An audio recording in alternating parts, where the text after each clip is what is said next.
You're listening to the Word Slinger Podcast, episode 68, Happening to Your Career with Scott Barlow. Writing a book. It can be the best way to build or grow your business, or to simply tell the story that you wish to tell. Learn how to write your book in 30 days or less.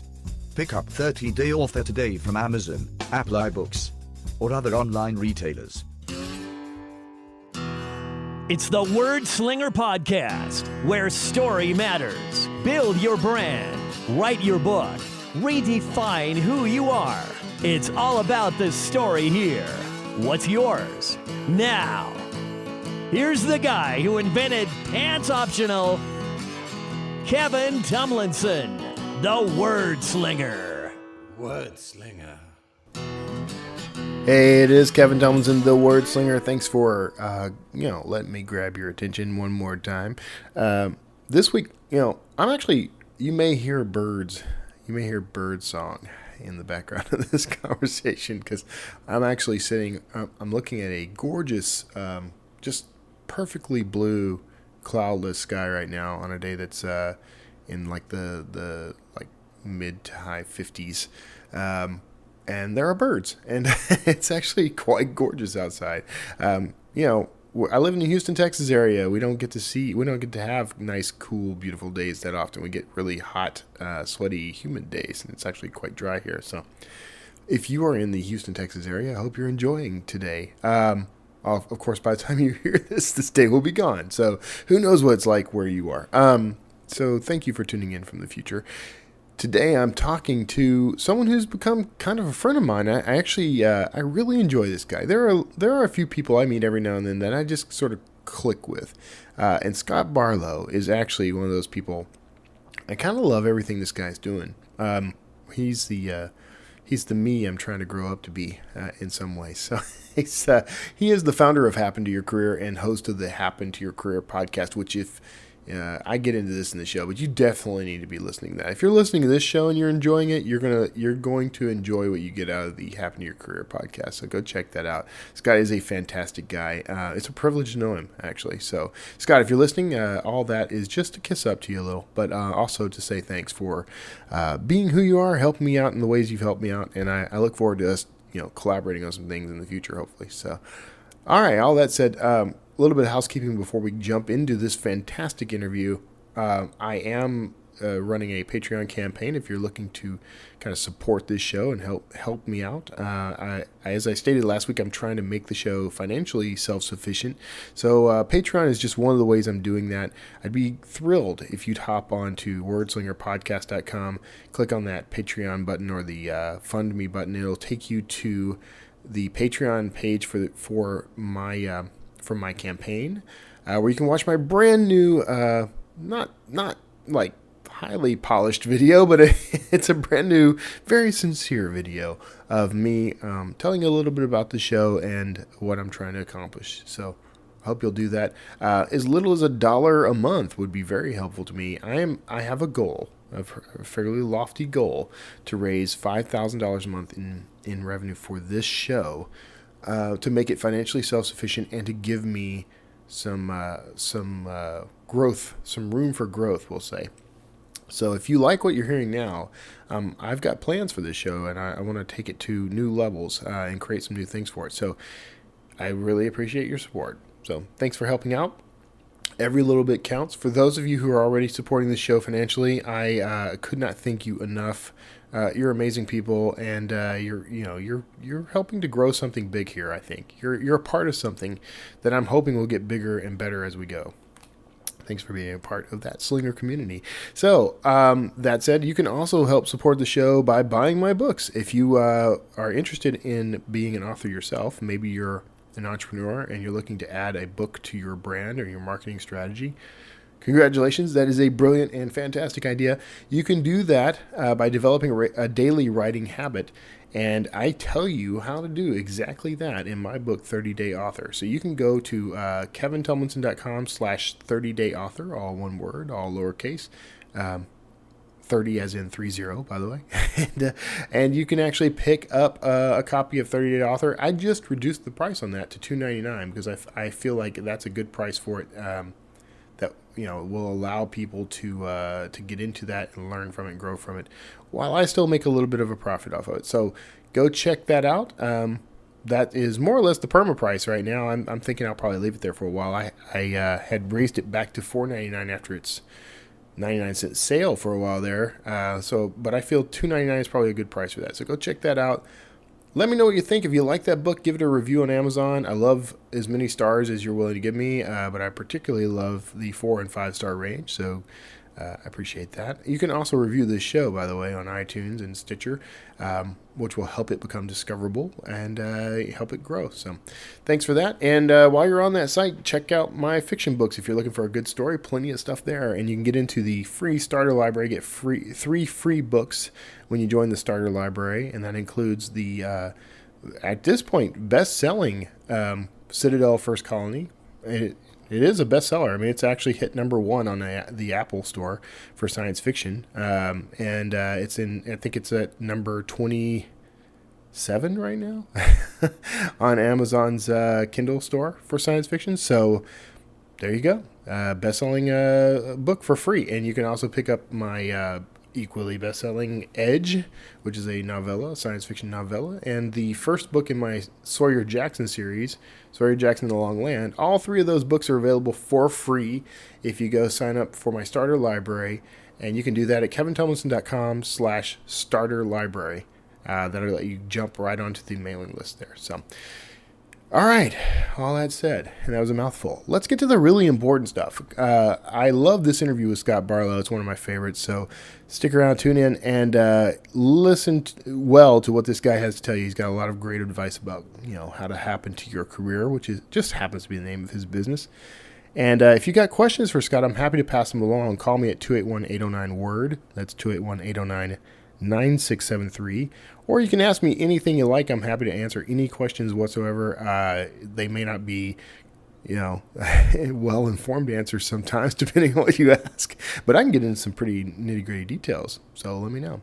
You can also do that and leave me an email at kevintumlinson.com. Sorry, let's redo that. You can go to wordslingerpodcast.com. You can go to kevintumlinson.com. Both of those lead to the same place right now. But go check out wordslingerpodcast.com, where you can leave me a voicemail right there on the site if you'd like, using SpeakPipe, or you can leave me an email using the contact button. So, all that said and done, let's get to the good stuff. Scott Barlow and how to happen to your career. Hey everybody, thanks for tuning in again. And today I'm actually talking to somebody, we'll call this quid pro quo, because he actually did me a solid, interviewed me on his show.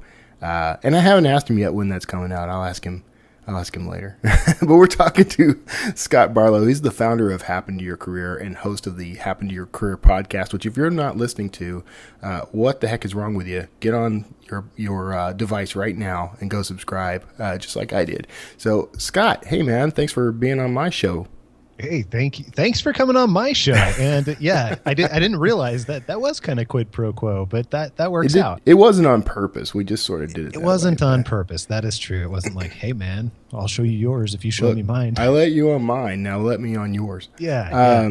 But it works out pretty good though, because I think our audiences are pretty compatible. First of all, I talk to a lot of entrepreneurs. I think that's pretty much who you're aiming for.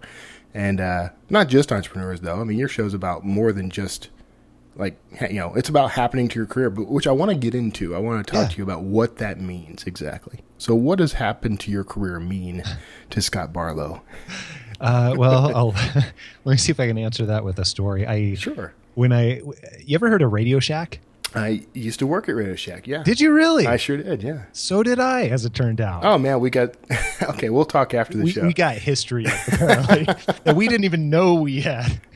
That's true. I used to have this boss at Radio Shack. And, I mean, you've worked there, so you know that their old business... I mean, now they're pretty much defunct. They're selling off stores left and right and stuff like that. But at the time, this is like 10, 15 years ago or something, my boss...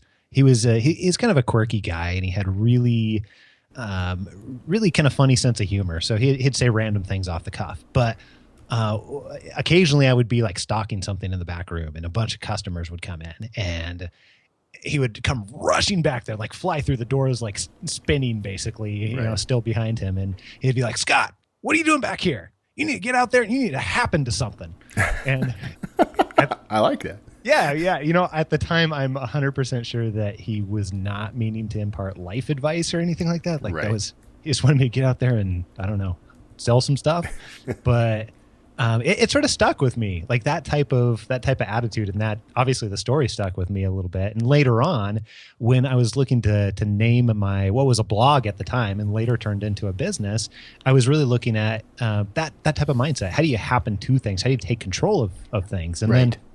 then one of the funny things, well, maybe it's not funny, but it's ironic, is I didn't realize at the time that when I said careers, most people equated that to jobs. Not everybody, but a lot Right. of people equate that to jobs.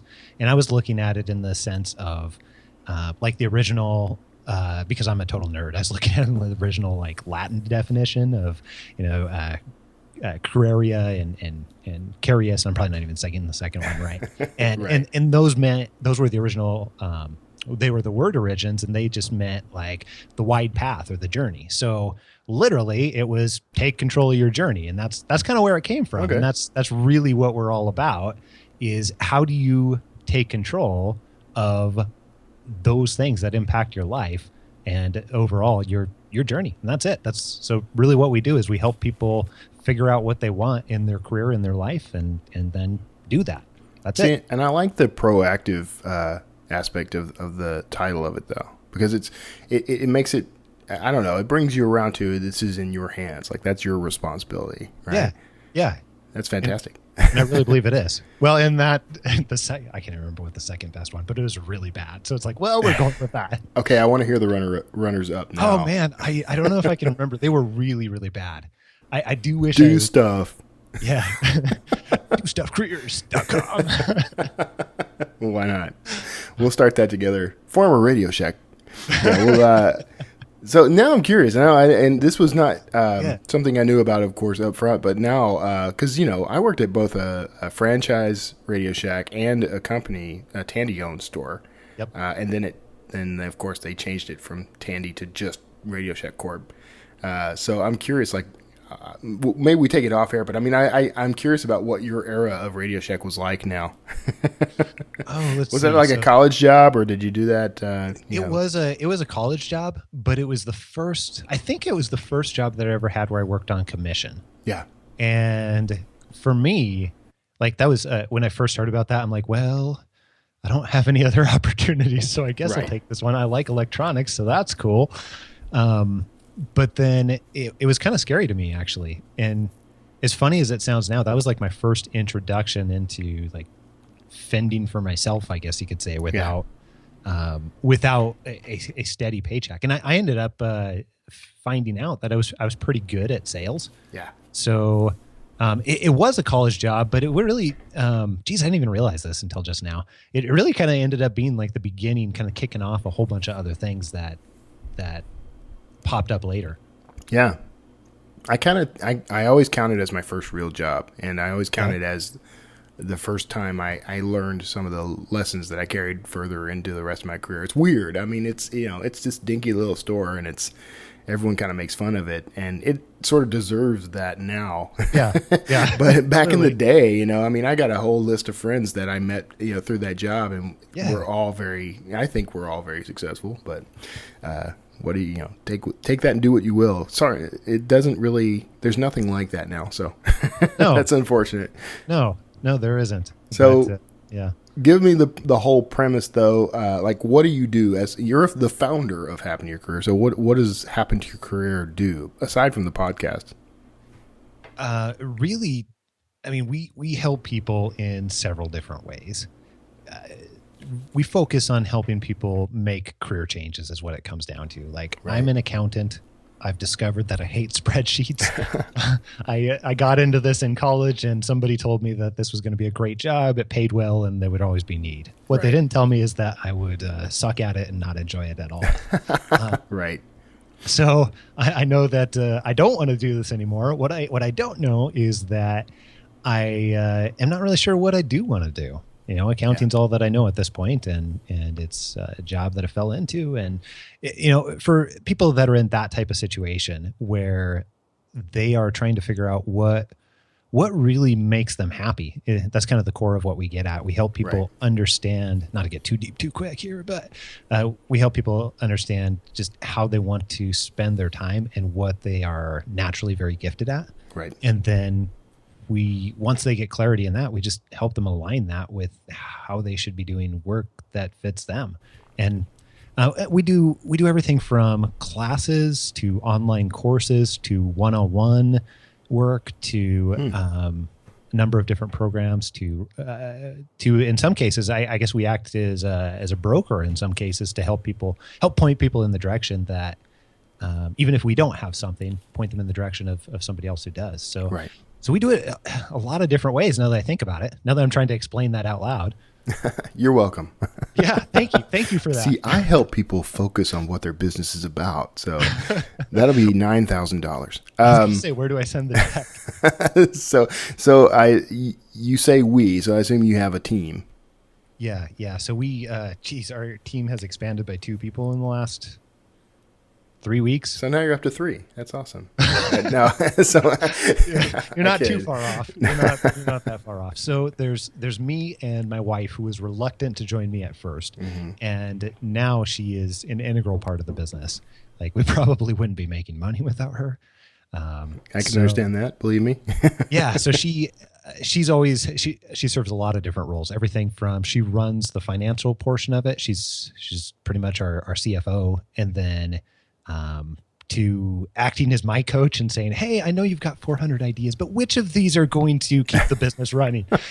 Right. So there's her, and she does all the stuff that's organizational, I guess you could say. And then we've got Tracy, who does a phenomenal job with both coaching and helping us helping everything from the website to the podcast show notes page look amazing to, she's very talented. Yeah. We're really lucky to have her. And then we've got Josh, who's our guy that handles and manages and produces the podcast for us and a bunch of our other media, and also keeps up our website. And then we just brought on a project affiliate manager. And then we also, I just brought on a part-time person to do some of our digital marketing stuff. Okay. Awesome. I keep threatening to bring people on to help me. I know you did that side. Last time we talked. Every time I talk to anybody, it's, I need to do that. And then, 2 years later, I'm still producing everything myself because lazy or something. I'm not sure what it is. So we are going to work on that. Because, you don't need to be doing everything yourself. No, it's true. I'm working on it. I know. You've been working on it for how many years? For a couple of years now. I'm working solid, working steady. We'll figure it out. My wife and I, as you know, we're gearing up to travel full time. She's interested in taking on some of that. But when I started explaining to her kind of the needs of the show and the needs of my other business, she's less enthusiastic about it, we'll say.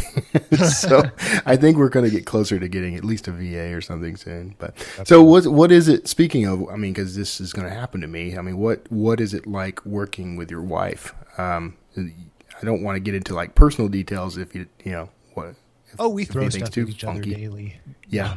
But I will say that it was, this is the second time that I've worked with her. So my first business, which was probably, I don't know how many years ago, 10 years ago, 8 years ago, something like that. She kind of served a similar role, not as large of a role in the business, but she took care of all the financials and a bunch of the organization and some client bookings. This was totally different industry, totally different business. Right. I painted houses and did exterior remodels and stuff. Yeah.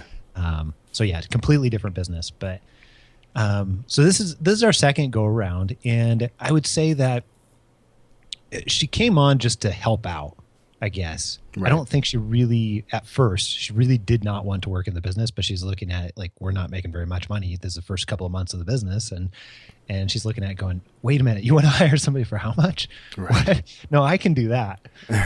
and that's kind of how it started. And then she started getting more and more embedded into the business and into the planning and everything else. And every once in a while she says like, I don't know what's going on in this business. And it's like, you know more than anybody else on the face of the earth except for me. So, but now we've gotten it really well worked out. We're very, very oh, this is going to sound so anal retentive, but I don't really care. Go for it. We're very planning and scheduling focused. Okay. Like, we know that next year at this time we'll be in Portugal, and then a week later we'll be in France, and then like we've got, I don't know, I kind of live and die by the calendar. So that works really well for us, like helping us understand what each other is doing, and kind of acts as a communication tool for us too. So it's been good, but it hasn't always been good. Right. That's the short. The whole scheduling thing, I mean, that's a remarkable skill. It's good that you both have that sort of obsession then. I'll just be honest with you, because I don't, and I need it, and I do live by my calendar, but I get so stressed out over it. And my wife, of course, she plots everything on the calendar. So I'm probably going to just turn all that over to her and let her just nag me, because that seems to be a system that works for us. So well, that truly, we're not that far off of that. Like, that's kind of how it started. And it's kind of like, for me, it's kind of been a, I don't know, like a fitness type thing. Like if you hate working out or something, but know that it's a good thing for you. Right.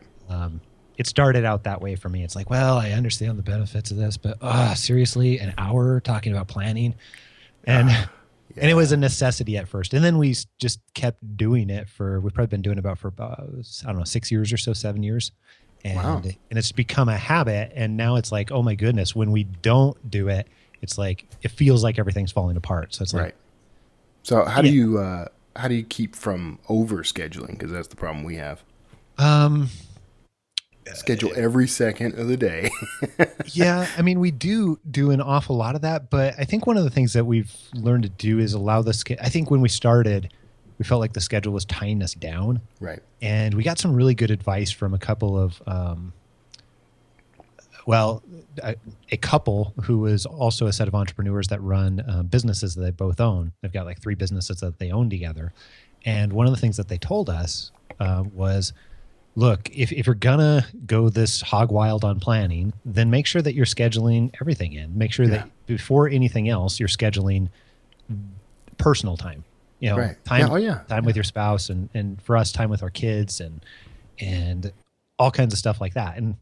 And we'd been doing it and seeing the value of scheduling and stuff like that, and we'd certainly been benefiting from it. But we also, at the same time, felt like every hour of the day was filled up, and we felt guilty for playing with our kids, and that's not really any way to live. Yeah. So that was kind of eye-opening for us. It's like, oh yeah, wait a minute. You mean if we just put that stuff on the calendar so that it doesn't get overtaken by everything else, then we can go play with our kids and actually have fun and focus? And you can relax because this is the time that we do this thing. Yeah. Exactly. That's fantastic. I need to keep that in mind, because that's one of and a lot of entrepreneurs have this problem. Yes. A lot of entrepreneurs I talk to have that problem where they typically I end up feeling guilty when I'm not doing, for example, I'll be doing a whole bunch of work for money and feel guilty about the work I'm not doing that I would be doing for free. Yeah. So it's just a weird kind of constant guilt trip. It certainly is. It's something that I don't think everybody in the world understands. But if you're talking to somebody who has ever worked for themselves in any capacity, and has had any type of relationship whatsoever, then totally. Oh man, authors in particular, we know guilt. That's how we get anything done. So, so how does someone sort of onboard for your service here, your process here? Like, how does someone come to you? We make a lot of, this is going to sound like a really simple thing, but maybe it's overly simple, but we make a lot of really useful free stuff. Okay. Like where I'll get emails every single week saying, hey, why aren't you charging for this? And do you have a PayPal button for donate or something? Nice. So that I can just, send you some money. And well, it's flattering to get that. It's kind of part of our strategy. We want to be able to offer things that are really, truly useful, that kind of get embedded in people's lives. So we've got like this free 8-day course that we put together a while back, and it's got step by step. Hey, here's how you figure out what it is that you want to do. And it takes a bunch of the most important chunks out of our process that we've invented. And then we give that to people for free. That's fantastic. Yeah. Top of the funnel kind of stuff. Yeah. And what happens is people end up, there's a certain percentage of people that they go through that and they build a relationship with us and they really enjoy our stuff. And then they go through it and they love it. but they realize I really want some personal help at the same time. I don't want to have to take the time to read through all this stuff. It's good, but so we end up helping people like that, or people that get stuck in a certain area, or people that just want to go a little bit deeper with us as a company. So we do lots of things like that. Yeah. I like the concept that people are actually asking if they can give you money, man. I want to get to that point because, I give away free. So everybody, I think entrepreneurs kind of figure out right away that you got to give a little to get a little. And I have, freebies I offer as an author. Yeah. But, no one's calling me up saying, I read your free book and I want to cram some money in your PayPal account. I haven't had anyone do that yet. In fairness, they're not calling me. They're sending me emails. Okay. So all right. That's the bar just a little bit. That's a notable distinction, I guess. But why not charge for, if people, that isn't that sort of the rules of supply and demand. If you got something that people are actually wanting to pay for, are you remiss in not, taking a little cash for that or what? I think we lose out on the longer term opportunity. Yeah. For us, because what ends up happening is people go through that and then they really get to understand us and know us as a company. And plus at the same time, there's a lot of crap out there, and you've seen this, you've been on the internet for 5 minutes. There's a lot of crap out there about like finding your passion and right. Stuff like that. And I shouldn't even call it crap, because it's not that it's bad, and it's certainly well-intentioned, but it's often incomplete. And there's usually a lot of myths that are kind of circulating around out there about how this stuff actually works, both scientifically and psychologically, and, and in a couple other areas too. So I think that for us, part of it is we kind of have to, I was going to say I feel obligated, and I think that's actually the right word. I feel obligated to educate people about how some of the stuff actually works. Yeah. Before having them spend money with us. Yeah. So that's part of it. And then the other part is, I think the other thing I was starting to say is it's the long-term game for us. We have people that joined that course a year and a half ago, right, and just spent money with us the first time this last month or something. So I get to meet some of the coolest people that way. And we also get to, since we've got such a long onboarding process sometimes, we also get to work with the people that we enjoy the most. Yeah. And that's a big thing for me. Yeah, that's ridiculously important. Because I've worked with a lot of people I don't enjoy that much, and it's not that much fun. So it doesn't keep you coming back. Yeah.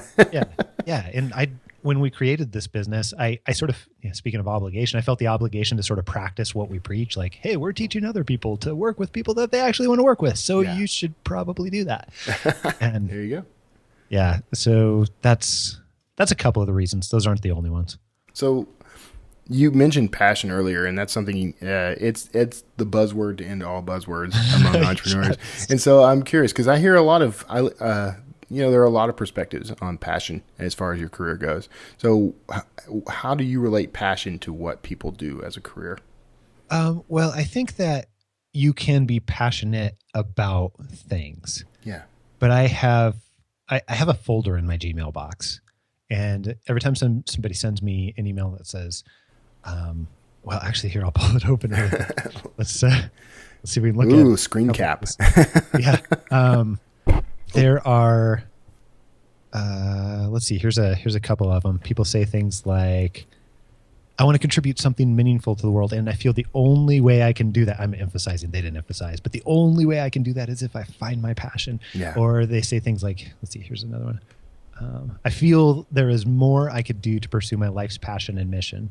Or I don't know what type of business I'm trying to pursue, and I'm still trying to figure out my passion. So when I read that, I can tell just by the way that it's phrased that these people don't quite fully understand how it works. I mean, first of all, they're showing up on our doorstep, and that's what we help people with. So right. That's indication number one. But indication number two is that, like, first of all, who says that you can only have one passion? Yeah. Like, why is that the thing that gets circulated out there? When I find my passion, like somehow when you go searching for it on this very long journey, you get to a mountain someplace and it's there perched on the top, and there's a unicorn that's winged and flying around and all this other sort of thing. And that we kind of, idolize it in that way. And first of all, it like people can be passionate about many different things, not necessarily just one thing. And then in addition to that, often since we idolize it, or whatever the appropriate word would be, we put this up on this pedestal and we think we have to go searching for it. We totally miss what's right in front of you, that or right in front of us, I guess, that, and myself included, I missed this for many years, like what you're already doing that makes you happy. Yeah. And you and I got to have a little bit of a conversation about some of this stuff too, because you've kind of gone through your own journey on that as well. And I thought this was so cool when we were talking about it on my show, but you've got a pretty good idea for yourself of the things that make you happy. Like I would say, compared to the average person, you're like way in front of the average person, and not everybody's there, and they miss those things. Yeah, that's unfortunate. And I think you're hitting on something that is a personal philosophy of mine, and it's something I hear from a lot of the smarter entrepreneurs out there, and that's the fact that passion isn't enough. Like it's not, passion isn't necessarily the job. I just read Elizabeth Gilbert's Big Magic, which I've heard of that. It's a fantastic book, and it's about pursuing art, and pursuing your passion. But she makes a point of saying that sometimes we put a pretty high expectation on passion and our art. Like we demand that it pay our living, and sometimes it's better to just go find the job that allows you to live the lifestyle you want, and then you can do the passion on the side. Sometimes that's the better choice. So I think it works. Yeah, like that. I think it really does. Like, well, here's another example of that. So I was talking with a small business owner. This was yesterday. Small business owner that I was having coffee with here locally in Moses Lake, Washington, and he's very much the entrepreneurial type, which there aren't too many of in Moses Lake, Washington. So small wonder that we're having coffee together, I guess. But anyhow, we were talking about like how much money that he wanted to make, like him and his wife wanted to make. They run a business together too, and I think what my perception of what was getting missed there is sort of like, well, what is that for?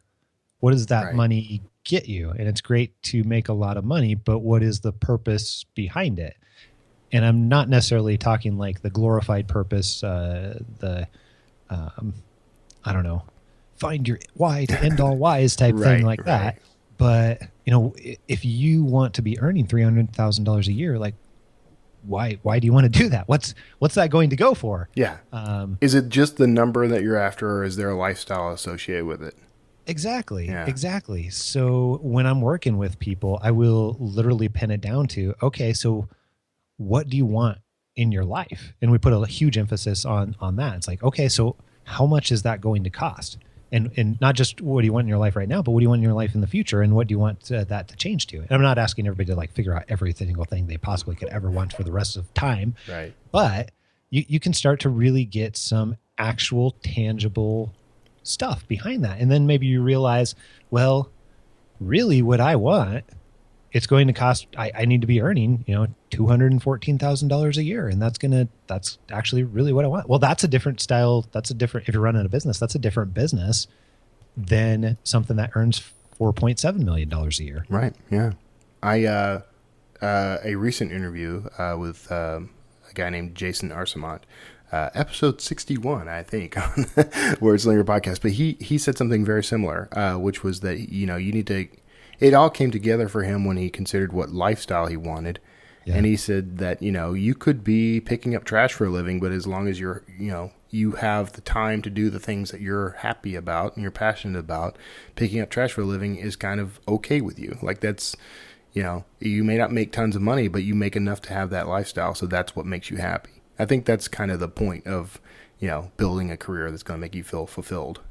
I think so. And we try and take that one step further than even that. Yeah. And I totally agree with that. And I may not be doing justice to what Jason said. I'm just kind of paraphrasing, but I don't want to diminish that at all, because I totally agree with that. And then kind of where I found the one big difference that that kind of distinguishes our approach from a lot of what I've other seen out there, and I have no idea if this is different than Jason or not, but is we'll just take an inventory of what are the types of ways that you enjoy spending your time, and what are the types of things that you can't stop doing because of your natural strengths. You are better at these things when you've developed them over time than almost anybody else in the world. Right. And a lot of people just really have no idea what those are for themselves.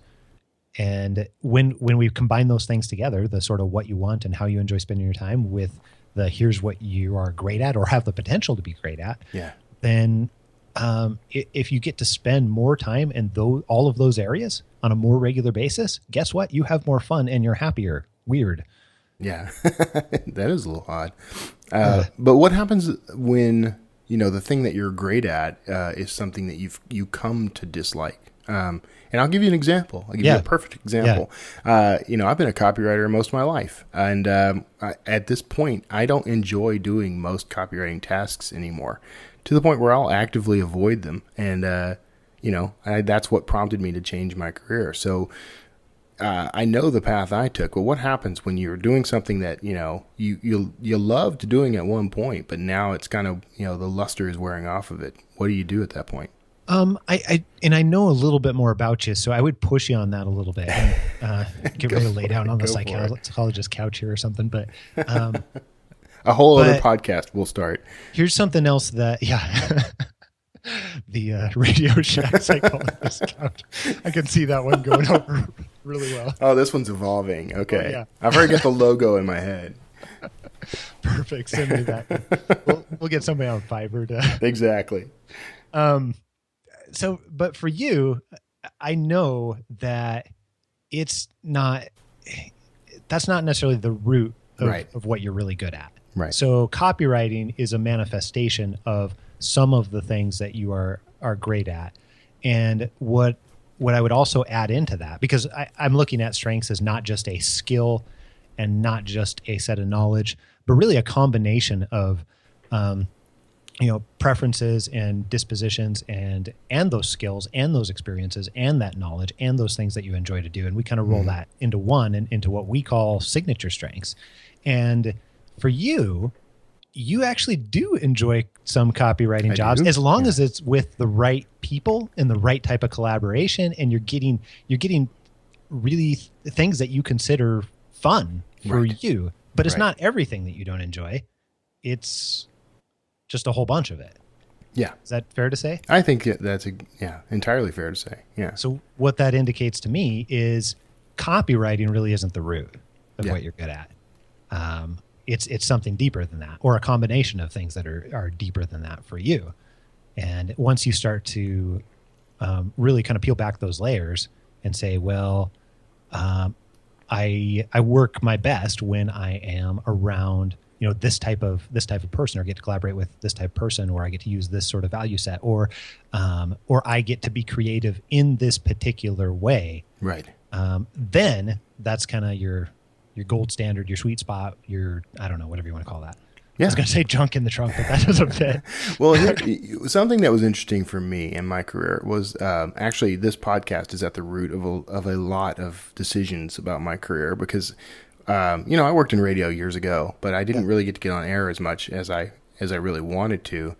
And the same with TV, and I wasn't the personality as much as I wanted to be.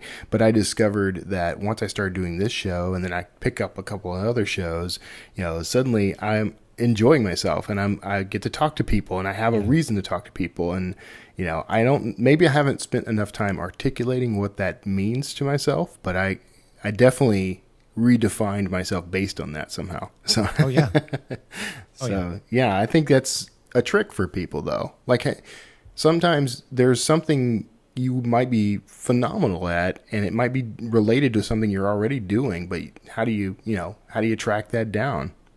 Well, and it often is, because usually you can't stop doing it. You just don't realize that you're doing it because you're embedded in it. You don't see the overall perspective or big picture. And a lot of times speaking of tricks, there's another trick, go and ask a whole bunch of your family and a whole bunch of your friends, like, what do you think I'm actually good at? Or like, what would you come and ask me for advice for? And those are silly little tricks, but they're very revealing sometimes, because they'll tell you things and you'll instantly have this urge to cast them off as not that big of a deal. Yeah. You get defensive almost, right? Yeah. Actually, that's a good way to put it. Yeah. Yeah, you do almost get defensive. It's like, no.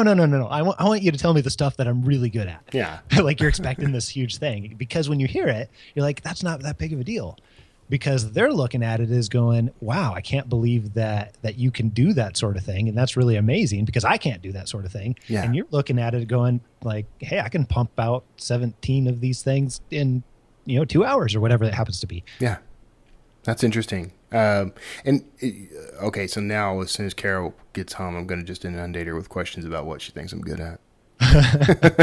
I'm curious. I want you to... I'll record the whole thing, because she loves when I just randomly record her when she walks in the door. Are you being serious? No, I'm not. Okay. I'm not. Right. No, I'm still alive, aren't I? I'm not being serious. Well, that's what I was wondering.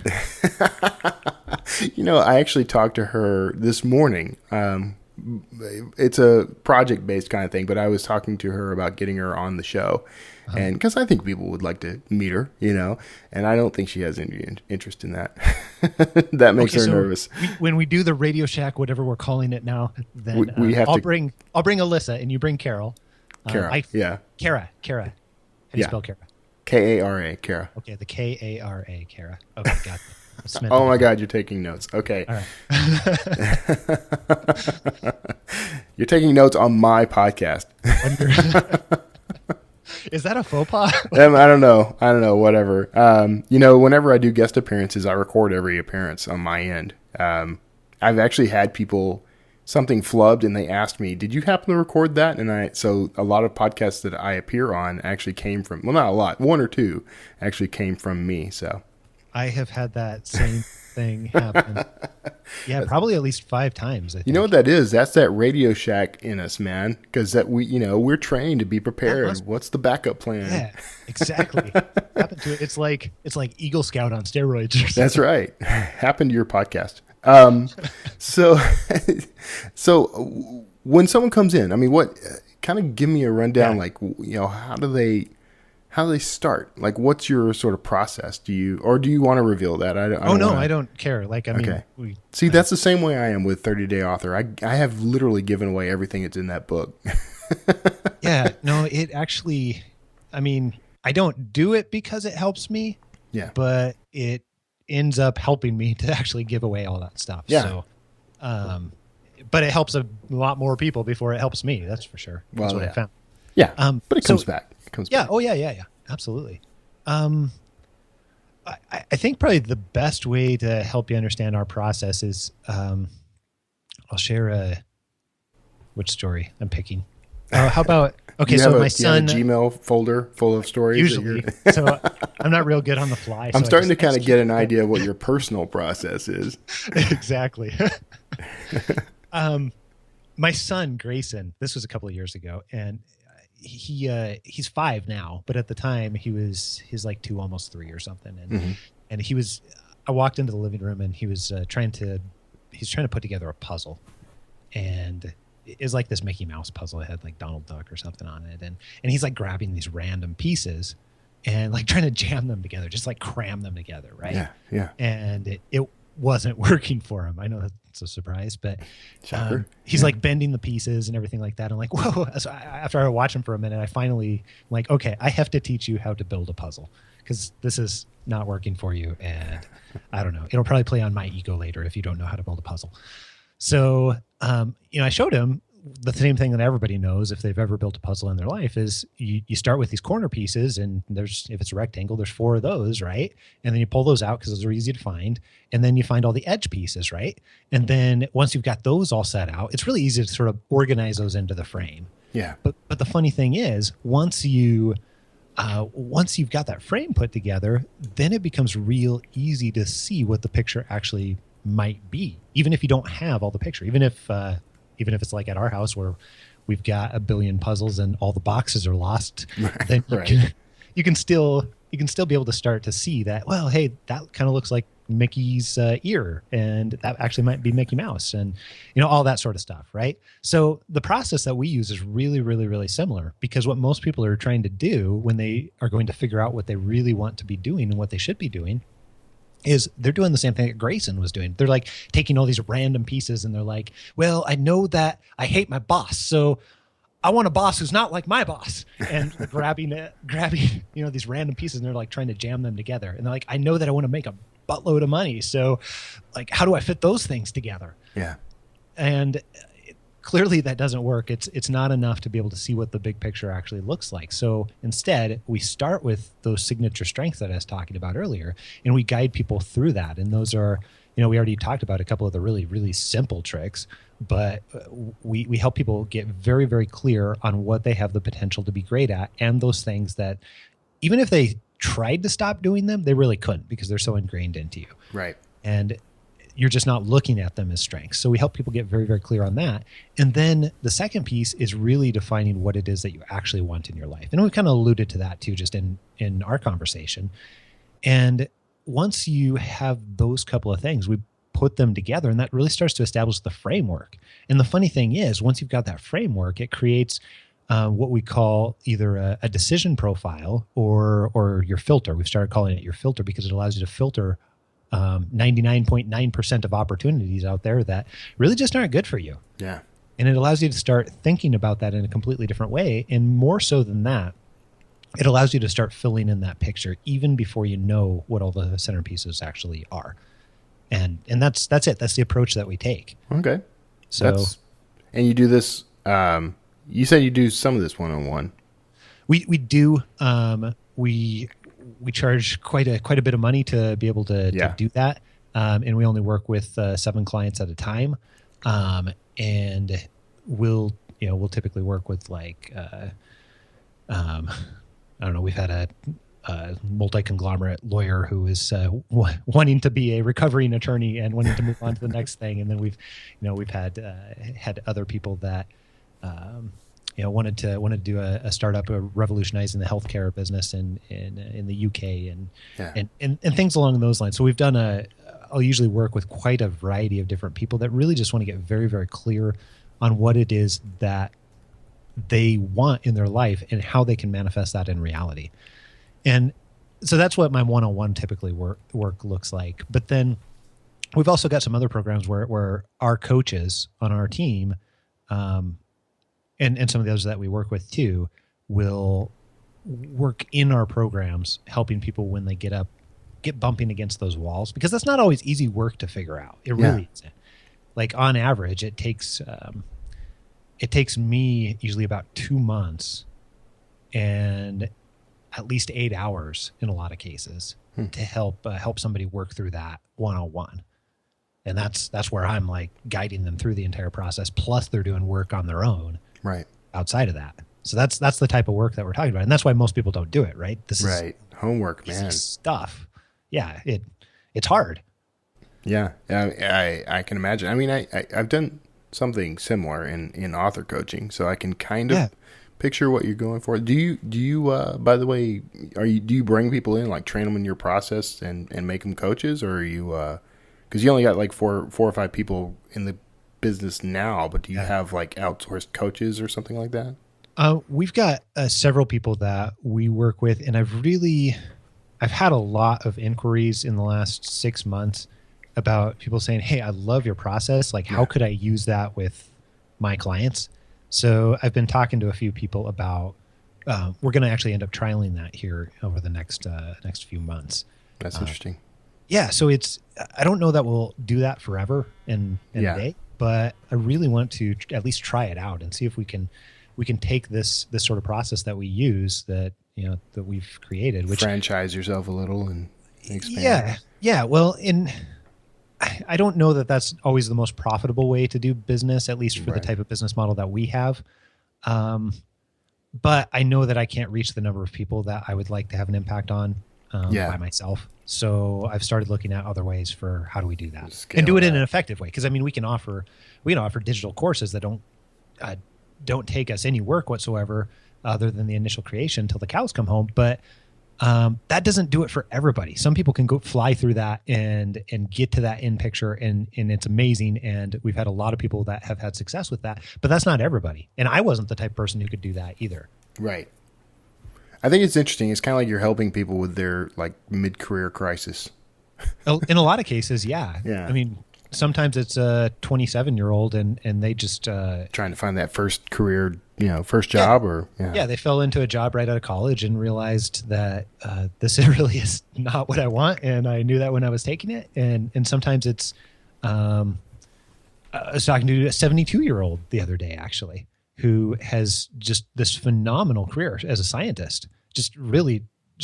I'm blown away the type of career, and he knows that he's not doing that now and doesn't want to do that now and wants to do something completely different and wants to contribute to society in a completely different way. That's interesting. Yeah. Sometimes you just outgrow what you're doing. It's not that you don't still love it in some way, I guess, but you get tired of it and you want to move to something else. Yeah. Yeah. I will say, I mean, I personally, one of the hangups I've had most of my career has always been that I'll take an interest in something, and now I'm like, okay, now I want to do that. Now I want to be an archaeologist, or now I want to be a physicist or something, So I start putting all my resources into that, and it's not really going to be a career. It's just more of a passion of the moment thing. So I think that's why being an author is probably a pretty good career for me. I don't think that that's a bad thing, though. Have you met, or maybe her TED Talk's gotten really popular. Do you know Emily Wapnick? What's her TED Talk? It is, what is it titled? It's on multi-potentialites, which is a word that she didn't make up, but she is now known for. Okay. It's basically people who have multiple passions, and quite frankly, they enjoy doing lots of different things. Yeah. Yeah. And I will send it to you. It's really good, but I'll go hunting for it too. But yeah, if you have a link, feel free to send it. I'll put it in the show notes. Yeah, she's phenomenal, and I've just started to get to know her, and we've just recently become friends. She's come on the show, and maybe I can get her on the show. That'd be great. Yeah. She's writing a book now too, so she's crazy busy. But I would absolutely, let's enter you and get you on her calendar or something along those lines. Yeah. But I think that the main point that she makes is not everybody is intended to specialize. Like, not everybody knows from 3 years old that they're going to be a doctor and that's what they're going to love for the rest of their life and whatever else. In fact, a lot of people aren't. And a lot of people, their interests are going to change. And those are people that are typically good at a lot of different things and learn things rapidly, but also get bored pretty rapidly. Right. Too. Yeah. Okay. That's all right. You just triggered the excitement gene because that's something I've struggled with, and I know other people have struggled with, because you get told day in and day out that you have to specialize, and I have never felt comfortable with that. Like, I've never felt comfortable locking myself into one path, and this is the only thing I can do from now on. And I know other people who are like that, so that's very interesting to me. I definitely want to talk to her now. She's cool. You'll like her. But excellent. It really, I mean, I think about that, and I very much identify with that too. Yeah. Like, that feels so constricting to me. Yeah. And I feel like sort of shudder, like the type of shudder, I don't know, creepy. Like, I could never even imagine that type of shudder. Yeah. I know what you mean. Sort of the what happens to me when Michael Bay announces he's doing another film. I get that same feeling. So we're at the end of our time, which is really freaking unfortunate, because I have a feeling you and I could probably chat forever. We did this on your show too. Yeah. Like, oh my goodness, we are like 17 minutes over. We should probably stop. Yeah, I'm sorry about that. So you have somebody who edits yours though, right? So they'll probably cut out all the ridiculous crap that we talked about on our show. I'm too lazy for that. If we went 4 hours, I'd have the first 4-hour episode on Wordslinger. So that's the way that works. But anyway, I really appreciate you being on. I honestly do. This has been there every now and then. I can just tell in the middle of an interview that this is going to be one of my favorites, and this was definitely one of those. So thanks for joining me and for sharing your process. And listeners, if you want to learn more about this, you can go to the website. You can go to my website. You can find the show notes. You can go to wordslingerpodcast.com, but you can also go to happentoyourcareer.com wordslingers.com, where you can pick up a lot of stuff from Scott. He's got a lot of free stuff you're just going to want to pay him for eventually. Well, and here's what we can do too. We can just set up that 8-day course so that people can go to happentoyourcareer.com/wordslinger. Oh, then I'm typing that up right now. Right to it. Okay, take an 8-day course. I dig it. And what are they going to get out of this course? So that'll guide you through that exact same process that we just talked about. It just goes step by step, 8 days. There's videos. I may do this, man. I'm probably going to hop on there as soon as you've got that loaded up, man. I may go through it myself. Cool, just to see. Sounds good. Yeah. I think this is the one where we get weekly feedback on. Hey, so where do I send the money? Okay, all right. And you heard him, everybody. And if you want to send that money anywhere, I will provide a link. What's your PayPal address? Just feel like sending money. So. All right, we're going to go ahead and wrap this up. Thank you so much for tuning in. Hang around for the wrap up after the show or after the interview, and we will see you all next week. You know, I don't know why I always say we'll see you next week. I mean, I guess you will see. Hopefully, I'll see you next week. But I actually just see you half a second later when we do the wrapper. So, quirks of the radio business. So, I hope you enjoyed that interview with Scott Barlow. I hope you will check out his podcast. Actually, get on his mailing list. He has some incredible stuff, and that offer, by the way, will be in effect. You'll be able to find that link on the show notes. You can go there directly, but just in case, you can go to happentoyourcareer.com/wordslinger. You can get an 8-day course for free. And you're actually kind of helping me out when you do that, because I get a little bit of an affiliate kickback. There you go, full disclosure, warts and all. So go take a look at that. I know you'll love it. Well, let me know how you do, and let Scott know how you do. And definitely go check out his podcast. So you can find him on Twitter and Facebook as well, which you'll also find links to that in the show notes. So all that said, thank you so much for tuning in. And I'm going to go ahead and wrap us up. We're near an hour now. Again, if you'd like to support this show, I would appreciate it a great deal. You can go to wordslingerpodcast.com and click on the Patreon button anytime you see it, the little Patreon logo, or click on Fund Me in the menu bar, which may change its name at some point. I don't know. I haven't decided how to treat that yet, but I hate using the phrase "fund me." I don't know why, but maybe you can tell me why. Give me some psychological insight into why I have a hang up about that. But go check out the website, and you'll be able to get to Patreon from there, no doubt. And while you're there, why not leave me an email or a voicemail? Actually, you can call me, 281-809-WORD, 281-809-9673, and leave me any question you like. I will answer anything I can on air, within limits, I guess. We'll discover what those limits are. But you can also send me an email directly from that site if you click the contact button. And there is actually a way for you to leave a voicemail directly from the website on the SpeakPipe tab that will be on the right-hand side of your screen. So do that. Happy to answer any questions you may have.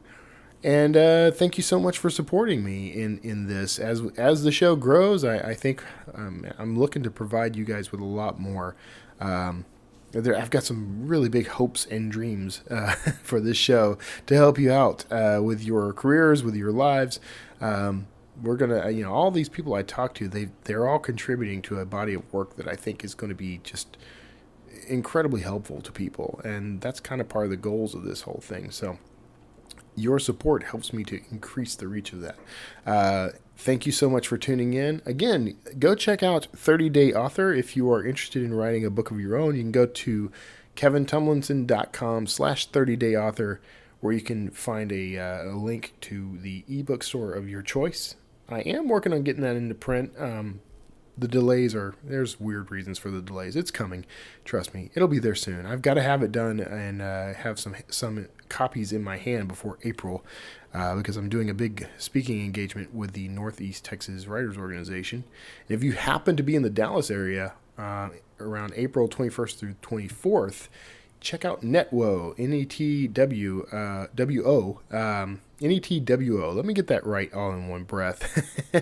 Go check that out, and you can sign up to be a part of that conference. I'll be talking about the future of publishing and how indie publishing relates to that. So you're going to want to be there. And I'm also going to be there with my two co-hosts from the Self-Publishing Answers podcast, Nick Thacker and Justin Sloan. We'll be doing a podcast live from the event. So you're definitely going to want to be there if you can. So, all right, that's it for me. Thanks a lot. Take care. Drop by wordslingerpodcast.com or call me at 281-809-WORD, 281-809-9673.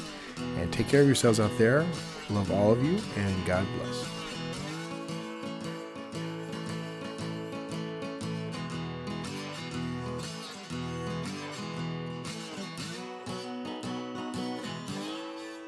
Word Slinger.